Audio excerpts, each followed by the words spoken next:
Trump విధించిన టారిఫ్లను supreme court కొట్టివేయడంతో దిగుమతులపై సుంకాలు రాబట్టేందుకు America కొత్త దారులు వెతుకుతోంది. విదేశీ తయారీ రంగాలపై కొత్త వాణిజ్య విచారణ ప్రారంభించింది. 1974 వాణిజ్య చట్టంలోని సెక్షన్ 301 కింద విచారణ చేపట్టింది. తద్వారా భవిష్యత్తులో కొత్త దిగుమతి పన్నులు విధించే అవకాశం ఉంది.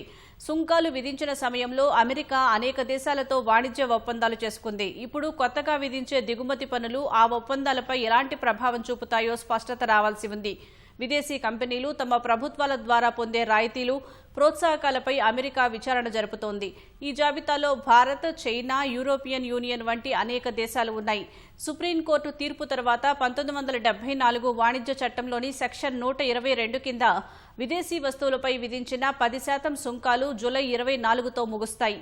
ఆ పన్నును 15% పెంచుతామని ట్రంప్ చెప్పినప్పటికీ ఇంకా అమలు చేయలేదు. 150 రోజుల గడువులోపే కొత్త పన్నులు విధించే మార్గాలను ప్రభుత్వానికి సూచించడమే తమ విచారణ లక్ష్యమని యుఎస్ వాణిజ్య ప్రతినిధి జెమిసన్ గ్రీర్ చెప్పారు.